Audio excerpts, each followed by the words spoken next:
Bom dia, meninos e meninas. Na nossa aula de hoje, de História, o que é que a gente vai fazer? Explicar o TD. Então, a gente vai analisar cada questão. Dentro de cada questão, de cada assunto, eu vou reexplicar alguns pontos, dar algumas dicas sobre o que a questão está pedindo. Dar dica não é dizer resposta. Fiquem espertos nisso. Fiquem atentos às informações com relação às questões que eu estiver falando. E aí, você que já respondeu, principalmente se respondeu de caneta. Se você errou, não vá rasurar. Grampeie uma folha no seu TD e coloque a resposta correta atrás. Não rasure seu TD, que ele é avaliativo, certo? E você que respondeu de lápis, aí tem a oportunidade de apagar e ajeitar, mas quando for entregar o TD na escola, cuidado para não entregar o TD de lápis. Ele tem que ser entregue de caneta azul ou caneta preta. Então, vamos começar a nossa aula com a nossa chamada de sempre. Respondo com a voz de vocês linda e maravilhosa, com força, que eu sei que ninguém está com sono. Estão todos espertos, então bora lá. Ana Beatriz, Ana Júlia, Presente. Ana Lara, Caio, Caleb. Presente. Quem foi que respondeu presente? É o Caio, tia. Ah, tá. Responde na hora. Davi, Francisco Guilherme, Francisco Nicolas, Presente. Francisco Ricardo, Francisco Riquelme. Presente aqui e bonito como sempre. Ou sei não, viu? Mas é muito convencido, né? Ícaro, Isadora, Johnny, José Lucas, Aqui. Leonardo Matias, Aqui, tia. Adiele, Maria Eduarda, Maria Fernanda, Presente. Paulo Rafael e Yuri. Linda a nossa aula de hoje. Ei, tia, eu posso te falar uma coisa? Posso? É o Léo. Então, vamos lá para o nosso TD. Primeira questão fala o seguinte. Acompanhe no TD de vocês. Não precisa acompanhar aqui no meu, não. Quais os 3 períodos do Renascimento que o berço deste movimento vivenciou? Professor. É essa? Bora. Então, ele quer saber os 3 períodos do Renascimento. Alguém respondeu essa questão? Tia, eu ainda não fiz esse TD, tia, esse ainda não fiz. Alguém respondeu? Alguém?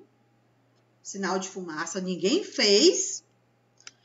Vamos recapitular o Renascimento. Vimos no decorrer das nossas aulas que o Renascimento foi marcado por um movimento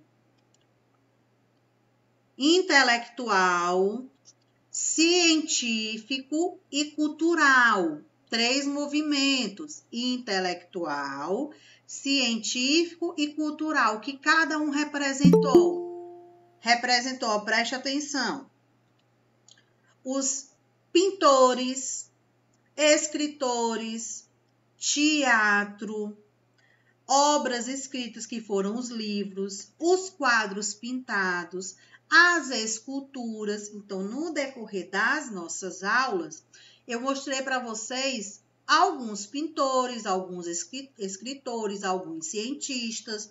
E aí, ó, esses pintores, escultores, escritores, cientistas, eles estão relacionados com 3 movimentos dentro do Renascimento: o movimento intelectual, movimento científico, ou seja, a pesquisa, as ciências, intelectual, científico e cultural. O que cada um significa? Intelectual: pintores, escritores, científico, pesquisadores e cultural, as peças teatrais, as obras de arte analisada, as esculturas, as estátuas que eram analisados, os quadros que eram pintados representando movimentos, conflitos que ocorreu dentro do Renascimento, que eu falei para vocês em aulas anteriores, que eles só modificavam o nome dos personagens para não serem perseguidos. Vocês lembram desses pontos que eu falei nas aulas? Conseguem lembrar? Sim. Com base nisso que eu falei, ó, mais uma vez, os 3 fatores: intelectual, cultural e científico. Quem fez parte desses movimentos? Vamos dizer assim, as celebridades do momento, né? Do Renascimento. Tivemos, ó, Leonardo da Vinci, Michelangelo, Donatello, Rafael, Galileu Galilei. Lembram desses nomezinhos que eu falei para vocês, que a gente viu? Que eu até mencionei, ó, Michelangelo, Rafael, Donatello e Leonardo.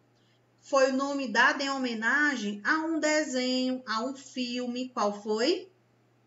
Tartarugas Ninja. As Tartarugas Ninjas. Foi uma homenagem do cineasta, ou seja, quem desenvolveu o filme, quem criou o filme.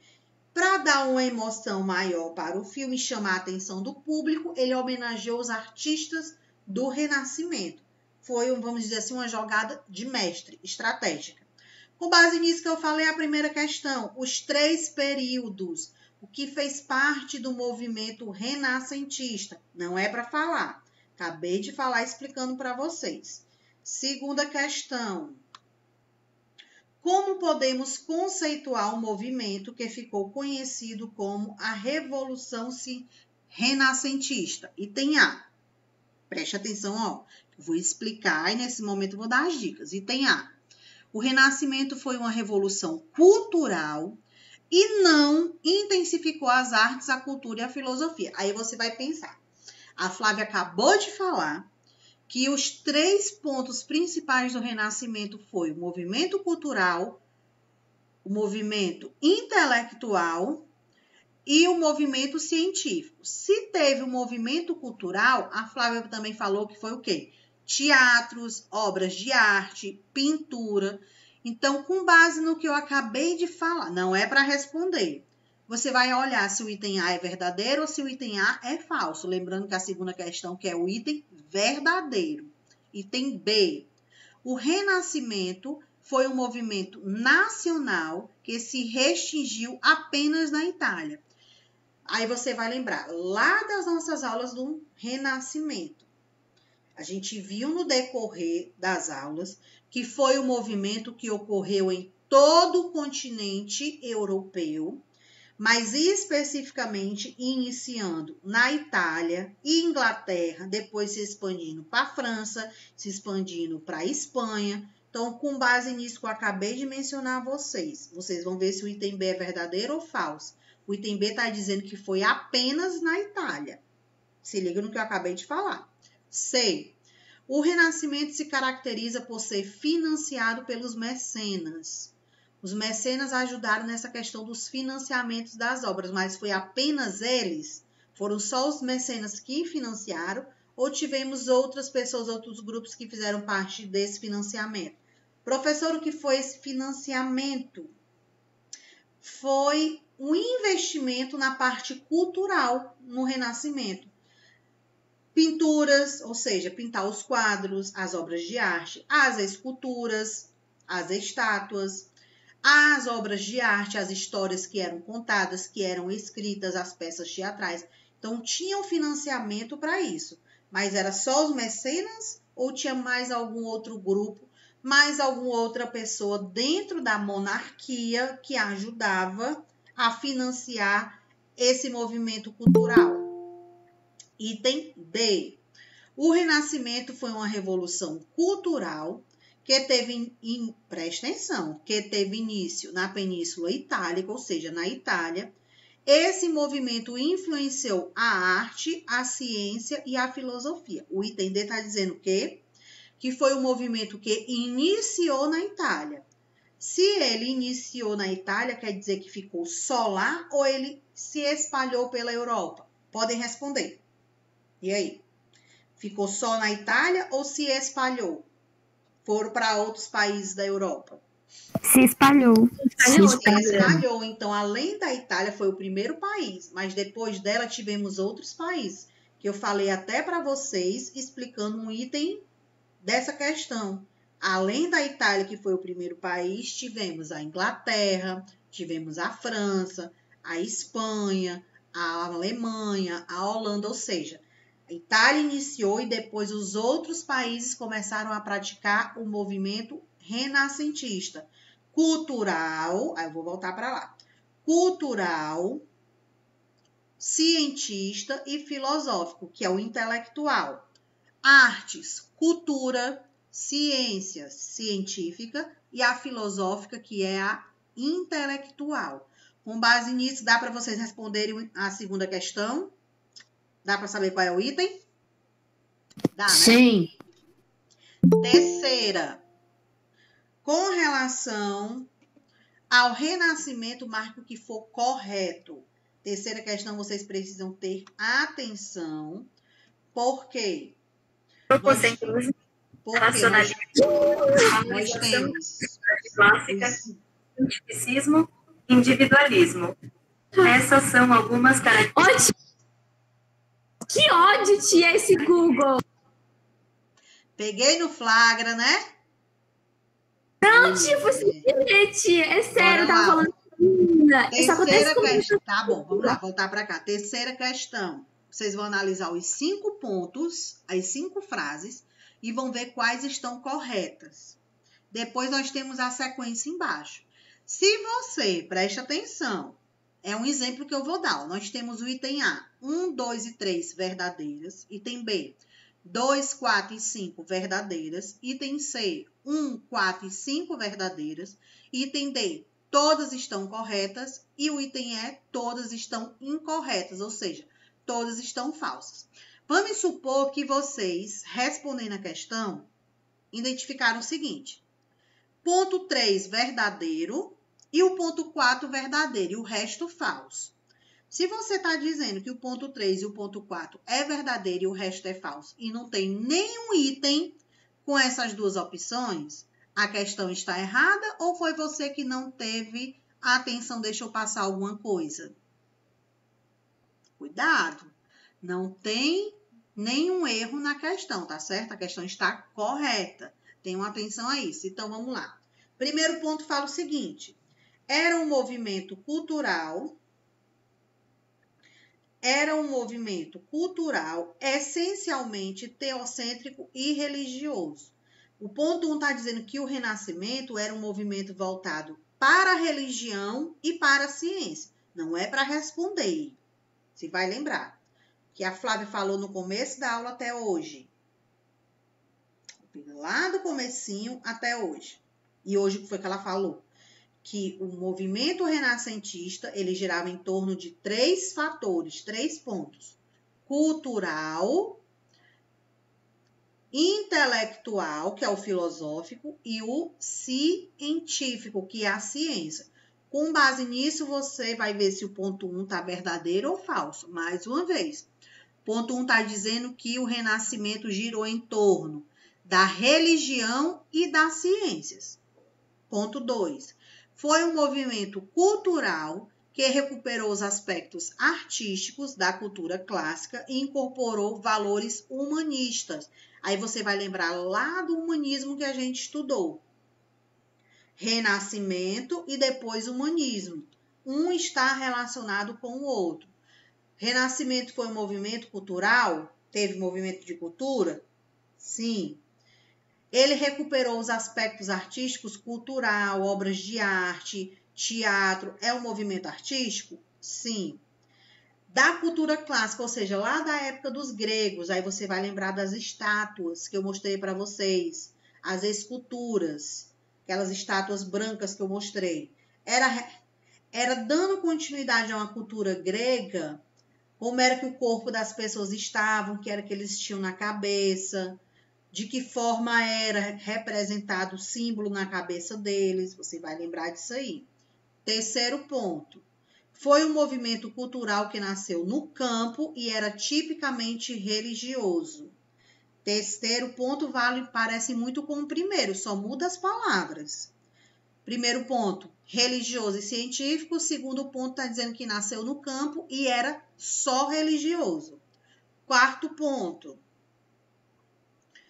foi um movimento tipicamente urbano, tendo nascido em meio à burguesia nas grandes cidades e era antropocêntrico. Quinto ponto, recebeu esse título de movimento cultural no século XV e século XVI, a partir de uma ideia equivocada, olha as palavrinhas, da Idade Média, dizendo que foi um período obscuro da cultura. O item 5 está dizendo o quê? Que o movimento cultural ele surgiu a partir de uma ideia equivocada. Aí você vai pensar, foi um movimento estudado, foi um movimento escrito, foi um movimento realizado, então foi um equívoco, ou seja, foi do nada que surgiu ou ele teve um planejamento. Com base nisso, você já consegue eliminando os itens, sabendo qual item certo e qual item errado. Por exemplo, vou dar uma dica para vocês. O ponto 1 é verdadeiro ou falso? Pode falar. Falso. Se o ponto 1 é falso, você já elimina, ó, presta atenção. O item D, que diz que todas estão corretas, então você já elimina ele. Você elimina o item B. Você elimina o item C e o item A. Presta atenção. O ponto 1 é verdadeiro ou falso? Mais uma vez. E aí, meu povo? O ponto 1 é verdadeiro ou falso? Tia, eu acho que é verdadeiro. O ponto 1, ele é falso. Vixe, Olha a dica. O ponto 1, ele é falso. Ele sendo falso, a questão que é os verdadeiros, não é isso? Ele sendo falso, olha a dica. Você já elimina o item A, porque diz que o ponto 1 é verdadeiro, então você já elimina o item A, porque ele não é verdadeiro, ele é falso. Você já elimina o item C. Entender. Você elimina o item C, que está dizendo que o ponto 1 é verdadeiro e ele não é verdadeiro, ele é falso. E você elimina o item D, que diz que todas estão corretas. Então, você já elimina 3 itens. Aí, essa molezinha para vocês. Fica entre o item B e o item E. Se você perceber que todos os itens são falsos, então você vai marcar o item E, que está dizendo o quê? Todos estão incorretos. Se você perceber que o ponto 2, o ponto 4 e o ponto 5 são verdadeiros, você marca o item B. Aí eu vou dar uma outra dica para vocês. Tá em dúvida? Tá em dúvida se o item está verdadeiro ou falso? Você vai por eliminação. Vai logo naqueles itens que você tem certeza se está verdadeiro ou se está falso. Se o item 1, olha aí a dica, outra dica. Se o item 1, ele é falso, que está dizendo que foi um movimento científico e religioso, que foi só esses dois, e ele está falso, o ponto 3 está dizendo que ele foi um movimento só religioso. Não é para responder. Aí você vai, não é para me responder, tá? Aí você vai dizer se ele é verdadeiro ou falso.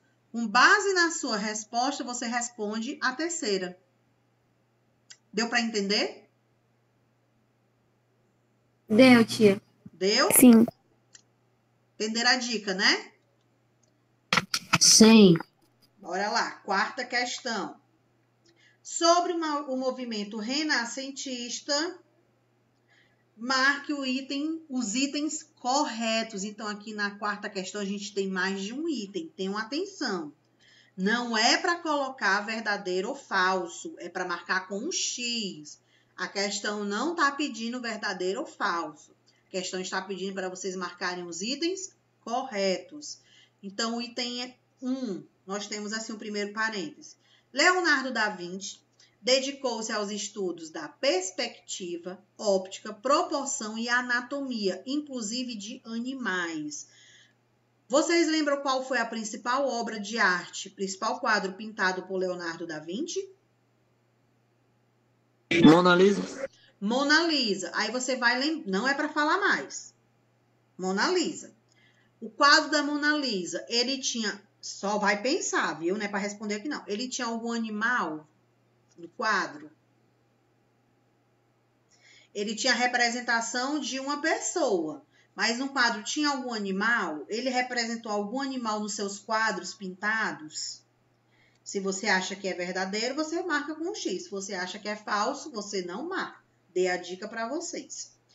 Segundo parêntese, Leonardo da Vinci dominou com sabedoria e expressividade o jogo de luz e sombra, criando atmosfera que partem da realidade e estimulam a imaginação do observador. Lembrem que numa das nossas aulas, eu coloquei a imagem de Mona Lisa, ou seja, a obra pintada, e pedi para vocês analisarem o olhar dela. Lembram disso? Ou não lembram? E aí? Sim, tia, eu lembro. Que eu pedi para vocês olharem o quadro em geral e depois eu pedi para vocês olharem o olhar dela. Parece que ela está olhando diretamente para quem? E aí? Para nós? Para nós, parece que o olhar dela cruza com o seu. É como se ela estivesse ali real olhando para você. Então, aquele olhar, ele é um jogo de luz, um jogo de sombra, porque ó, tem as cores profundas no fundo. O fundo é escuro. Tem um jogo de luz porque ele mostra a profundidade escura, ou seja, ele quer que a sua atenção seja voltada para onde? Para o rosto da Mona Lisa, especificamente para o olhar. Dê a dica aí do ponto 2. Ponto 3. Em Mona Lisa, Leonardo da Vinci há um efeito de profundidade, olha só, voltando para o segundo parêntese, há um efeito de profundidade dado pelos contornos cada vez menos nítidos das montanhas, à medida em que se distancia do primeiro plano da luminosidade, o que o ponto 3 está falando, bem parecido com o 2 que eu acabei de mencionar. Ele tinha o interesse de fazer com que você prestasse atenção em Mona Lisa e não no que tivesse ao fundo. Então, o fundo ele foi o quê? Desfocado, foram cores mais escuras, cores sombrias. E a beleza dela, o contorno, o olhar ficou mais nítido para vocês. Ponto 4, parêntese 4. Na pintura Última Ceia de Leonardo da Vinci, o ponto de fuga encontra-se na lateral da pintura. Vocês lembram da imagem da Última Ceia? Lembro. A pintura Última Ceia, quem era que estava sendo representada nela?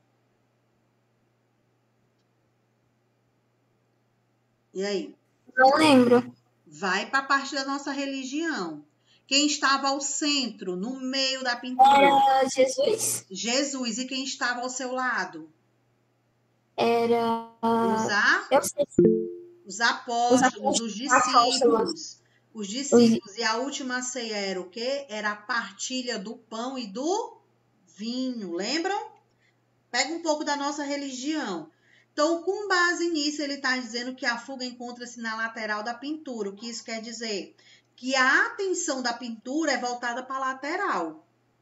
Aí você vai pensar, Leonardo da Vinci, quando pintou a Última Ceia, o objetivo dele era voltar a atenção para Jesus Cristo partilhando o pão ou para o que estava no final da imagem? Dica, tá bom? Jesus Cristo, logicamente. Ah, tá. Isso foi o Nicolas, não foi? Mas, sei não, Foi, o Nicolas. Desculpa. Tem nada não. Michelangelo não levava em consideração o ideal grego da beleza em suas obras. Michelangelo ele fez parte das obras das esculturas. estátuas. Então, se ele fez parte das esculturas, das estátuas, ele não utilizou a cultura grega ou será que ele utilizou a cultura grega? Esculturas brancas, pureza do corpo, poucos detalhes nas roupas, poucas vestimentas, coroa de folhagem, de oliva, folha de oliva, de oliveira. Então, ele trouxe um pouco da cultura grega ou não? Fica aí para vocês. Acabei de mencionar algumas características. A harmonia e regularidade das formas são características da obra de Rafael. Está dizendo que Rafael tem harmonia e regularidade. O que é essa regularidade? Ele tem início, meio e fim a sua obra de arte. Ou seja, ela tem uma história a ser contada, ela tem um contexto. Aí você vai lembrar de alguns quadros que a gente viu no decorrer das aulas. Nós tínhamos imagens de anjos, nós tínhamos um céu bem detalhado, nós tínhamos pessoas embaixo. Então, ele estava mostrando todo o ambiente, ou seja, ele estava sendo regular com todas as imagens, ou ele estava sendo desregular, não estava mostrando nada. Você entendia tudo ou você não entendia nada? Fica essa dica para vocês. Quinta questão. A Alemanha, no século XVI, havia grande contradição entre a Igreja Católica, que pregava o que se praticava. Olha que a gente já saiu do Renascimento e está entrando em outro assunto, que é a Reforma Protestante e a Contra-Reforma. Pregava que o que se praticava. Nos principados, as dificuldades eram enormes. Os camponeses sentiam-se sobrecarregados com relação aos impostos, ou seja, impostos esses que eles tinham que pagar. As cidades ansiavam por liberdade, o clero desprezava a missão espiritual, muitos bispos levavam uma existência de prazer, o que ofendia os crentes sinceros e simples. Os abusos apontados no enunciado geram um ambiente favorável à aceitação de um novo credo, de um novo sustento. A quinta questão está falando o quê? Que dentro daquele período, na Europa, a reforma protestante surgiu. Deixa eu vir para cá. Diante de algumas ações que a Igreja Católica cometia, que muitos membros dela não concordavam, um desses membros, que foi o primeiro protestante, foi Martim Lutero, onde ele questionava a questão da compra e venda de perdão e pecado. Então, as pessoas, para ter o seu perdão, elas, na visão da igreja, naquele momento, elas tinham que pagar. Então, isso, na visão de Lutero, era errado, porque na Bíblia não tinha nada falando sobre isso. Os ensinamentos de Deus não tinha nada falando sobre vender e comprar, questão das indulgências. Lutero também questionava um dos pontos dos impostos que a Igreja Católica cobrava junto com a monarquia, junto com os reis. Os impostos esses que eram cobrados muito alto. Eles colocavam esses impostos à Igreja Católica como uma forma de serem protegidos e serem abençoados. Então, eles levavam as seguintes posições, para vocês relembrarem. Você me paga um valor X, você paga um valor X para a igreja, e os membros da igreja, no momento de suas orações, eles vão o quê? Rezar e interceder por você, para que nenhum mal lhe aconteça, para você ser protegido, ser abençoado, que ninguém da sua família fique doente, que a sua parte agrícola, a sua plantação, ela prospere. Então, as pessoas acabavam pagando com o objetivo de terem tudo aquilo em troca. E que, na realidade, não era assim que acontecia. Porque para uma plantação prosperar, você tem que saber praticar agricultura, irrigar a terra, cuidar da terra, plantar semente no período certo, ter água apropriada, ou seja, água abundante para a sua plantação. Não pode ter as pragas que naquele período eles não sabiam o que era, mas eram os insetos, principalmente os gafanhotos, que comiam a plantação. Então, eles tinham que ter esse cuidado com a terra. Mas a igreja colocava o quê? que se eles pagassem, eles iriam interceder, ou seja, iriam rezar, iriam pedir a Deus para que colocasse suas mãos, sua proteção sobre aquelas terras, sobre aquela agricultura, aquele cultivo, para que nada de ruim acontecesse. E aí, quando acontecia, mesmo eles pagando, o que era que a igreja falava para esses camponeses? Que alguém da família havia cometido algum pecado, alguém havia cometido alguma injúria. Então, o que era que as pessoas começavam a pensar? Quem falou mal da igreja dentro de casa? Quem cometeu algum crime? Alguém furtou alguma coisa? Alguém pegou alguma coisa escondido de alguém? Alguém cometeu algo perante o rei, perante a monarquia? Ou seja, o pensamento, a fala ou a ação, eles tinham esse questionamento dentro da família. Por quê? Se a igreja dizia que se eles pagassem, eles iriam ter tudo abençoado, tudo protegido, e se a plantação não deu certo, ela foi atacada por insetos, ou eles não colheram aquilo que eles estavam pensando que iria colher, ou seja, a colheita iria ser boa, começavam a pensar que alguém da família havia feito algo errado. Então, tinha essa questão de enganar o povo, de enganar a sociedade.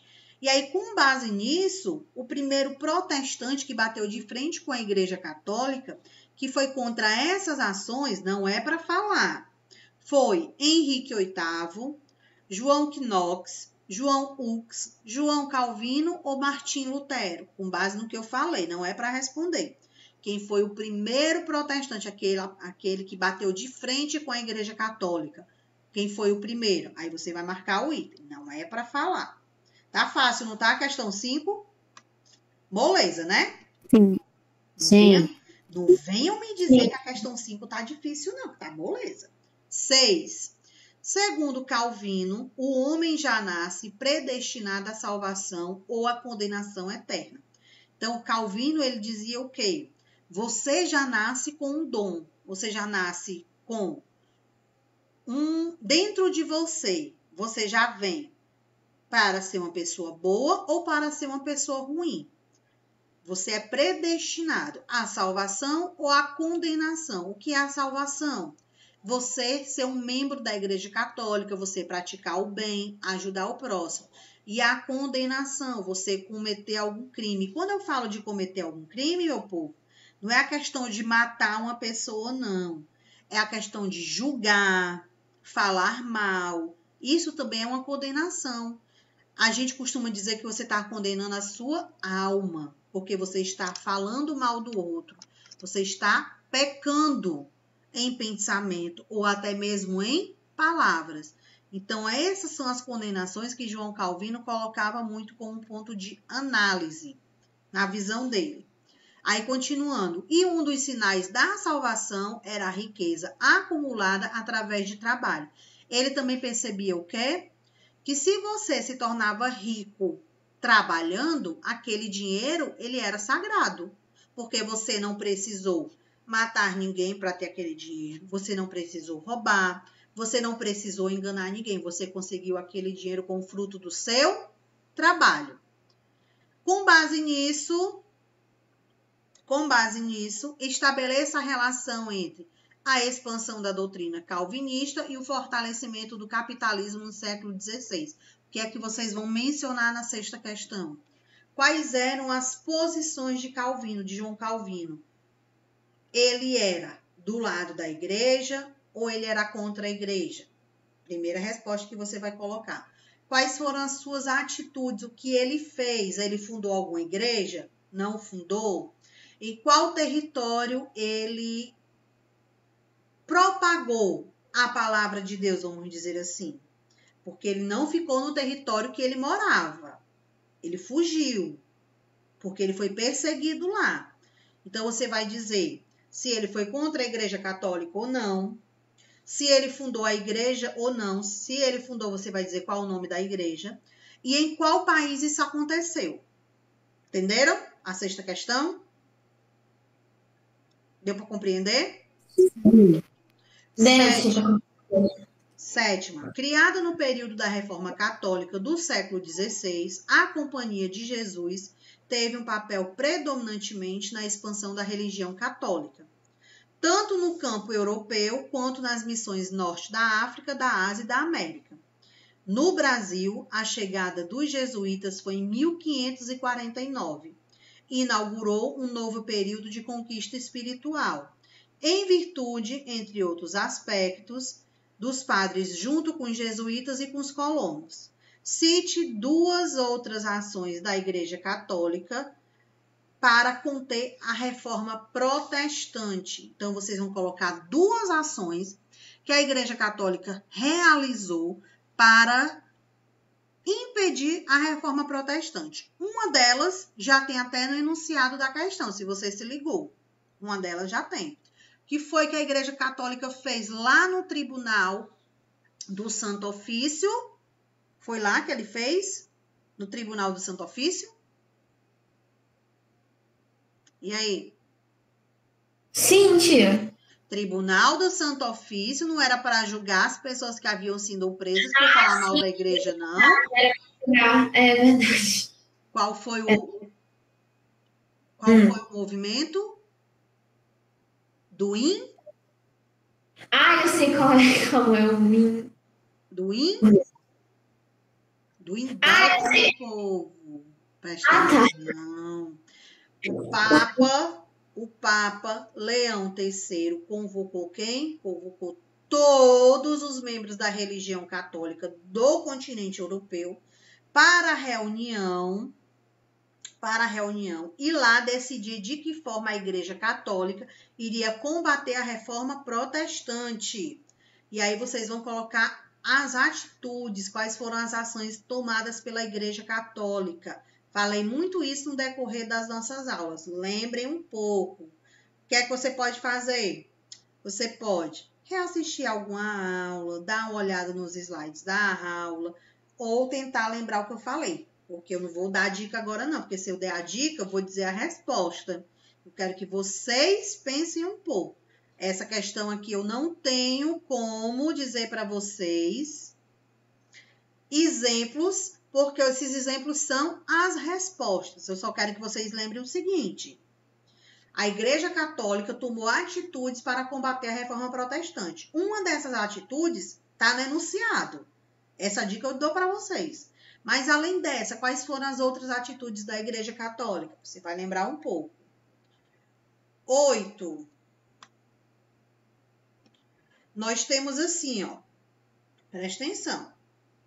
O chamado cisma protestante foi um dos fenômenos que teve importante consequência na Europa moderna, entre os séculos XVI e o século XVII. Desse fenômeno surgiram várias igrejas separadas do catolicismo, destacando-se a base teológica luterana e outra a calvinista. Nós tivemos 3 igrejas que foram fundadas nesse período. A luterana, por Martinho Lutero, a calvinista, por João Calvino, e a anglicana, pelo rei Henrique VIII. Com base nisso, a 8ª questão. Quais são as principais características da igreja luterana e da igreja calvinista? O que foi que Lutero e João Calvino fez? Eles fundaram a igreja. Qual foi o território que eles fundaram essa igreja?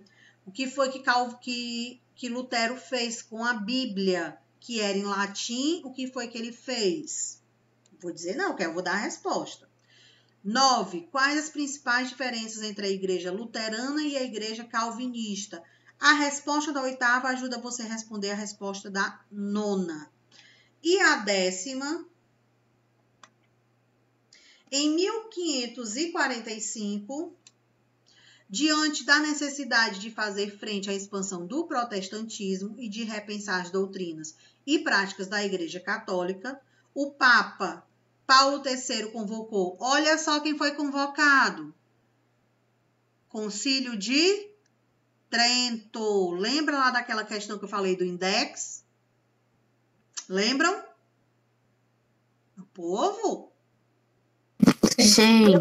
Concílio de Trento, reunião de todos os papas, onde Paulo III convocou junto com Leão III, que era lá da Inglaterra, era o representante da igreja lá na Inglaterra, que o rei Henrique VIII não estava mais em acordo com ele.